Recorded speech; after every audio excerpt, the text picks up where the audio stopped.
Hey guys, it's Eric and I'm back. Today, back out on public land again, do some more post-season scouting once again in an area that I'm familiar with and have some history with. My last buck that I've killed currently and my second archery buck both came from this area, and my first archery buck also came from this mountain. So we are going to see if we can find the sheds to a buck I had on camera here last year. I call him the No Brow 8, just a nice 8-point with no brow tines. Pretty good sized. And then I'm also putting 3 cell cameras out and getting this area done. So stay with me. Let's see what we find. We just busted through some brush on the access. But just to give you an idea of this area, it's actually not one of the least. Now, granted, I have to walk up a gut to get up in here, but this is one of the least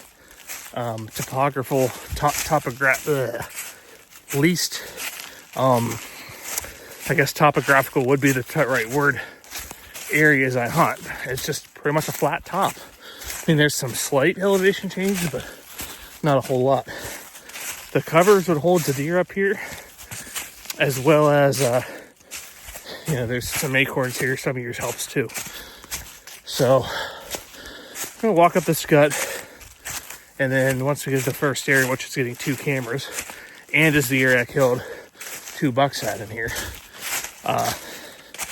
we'll catch back up with you then. Well, folks, we're about halfway there up the gut, but I wanted to point this out. This is a huge rub I found in here last year when I was actually pulling these cameras. Rub, scrape, so this is marked. So that, I'm guessing it's probably from that No Brow 8. He's a good one, so I'm going to keep moving. This? I'm walking in a couple long beards. They're about 15 yards from me. You can just barely see their heads. But I'm gonna have to spook them because this is right where I'm heading. But that is awesome. Guys, that was cool as heck. I look and I was like, well, I heard the noise, so I stopped. And I look, I'm like, I see red. I'm like, is that somebody's kid or something? And then all of a sudden I see the body, everything. I'm like, wow. They were 2 pretty big toms. I'm sure you probably won't be able to see the beard in the video, but I definitely was able to see at least 1 or 2 of the red heads in there. So that was pretty neat. Okay, so we made it to the first spot, and right here is the biggest scrape I've ever hunted over. This thing's about the size of a car hood, hard to see with the video, but it's big. Camera's gonna go right in this tree. I'm also gonna get one facing back that way, because I've never had one there, but that's where I shot my rifle buck. The archery buck was working that scrape. So this is an awesome little area here. I usually climb this tree right here, and then I can shoot over here, and then of course there to the scrape. So let's get these cameras up here quick. Okay, folks, this took way longer than it should, but I have this camera here going on this trail, which coming from it, back there I shot my 2022 rifle buck. And then I have this camera here watching the car hood size scrape right there.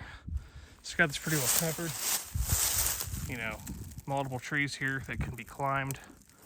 So good deal. I'm going to work back to my other spot, which is this can be prairie. The other spot's solely a rut spot. And get my 1 camera back there, because there's 1 main trail they run there. That's why I call this the runway where I'm going to next. And get that camera up, and then kind of mosey around a little bit, see if I can find that shed, and then just work back through here. Okay, so there's my last camera. I have a trail coming this way, right through here.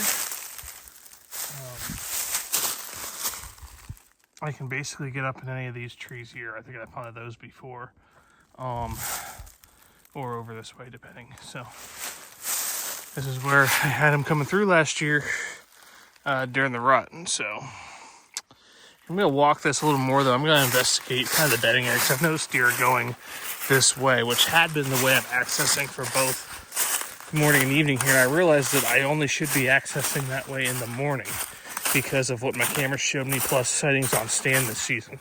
So there's bedding back here. I'm going to follow some trails and see if we can not only find bedding, but maybe find that 8-point no browse, not that my camera can take care of. So we'll see what we can find. Okay, folks, so as you can see, this is some good cover here, and this is between both those camera locations. I'm just trying to follow trails as much as I can. I'm seeing a ton of scat in here. Just haven't seen shad, bed, or anything like that, but I know they've got to be in here somewhere bedding because of, you know, stand sightings and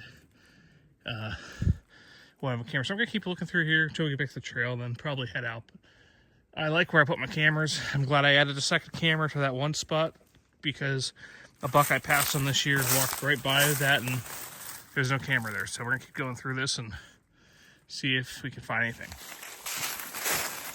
Well, folks, I looked in there for a good half hour and we're starting to run out of daylight now, but I'm gonna follow this trail back out to those first two cameras. And this is pretty much now from what I've learned and mentioned to you guys, this is pretty much my morning only access. If I get like a cold front morning, late October, I'm coming in this way. Or, you know, cold morning November, whatever. But it's got to be at least like the 19th, 20th before I even start thinking about doing that. So keep following this, maybe doubtful, but maybe stumble upon shed. I've actually never found a shed in this mountain, but I've killed deer in this mountain, that's for darn sure. So, but probably do a wrap up here right now, and it's only not going to be the wrap up if I see something good on the way out. But like I said, those three cameras, this is pretty much a pre-rut and rut area, just because, you know, you saw where deer would feel comfortable traveling, but I didn't find the bedding, which I honestly think it's on the north-facing slope from the way I normally access. So who's to say I haven't been bumping deer on evening hunts? Because last year, every deer I saw in a tree here when I was hunting did happen to be in the morning, so that could explain some things. But the way I'm coming out, that's pretty much how I'm going to access for all evenings in here going forward. So, but yeah, good area, as you can see, very thick, good cover, definitely an area that deer are going to feel safe traveling through. And that's what you want on public land. You know, they're not going to travel through a ballpark open woods. They're going to travel somewhere where they can take a couple bounds and be out of your sight. So, or the sight of a predator. So, because up here there's bears and there are coyotes. So, yeah, like I said, unless we see something really good heading out, this will be me signing out. But got 7 cams up, about 14 to 18 to go, and then we can focus on fishing. That's what we're looking to do. So thanks for watching. If you guys have any questions, drop them below in the comments. And that's about it for today. So thanks for watching.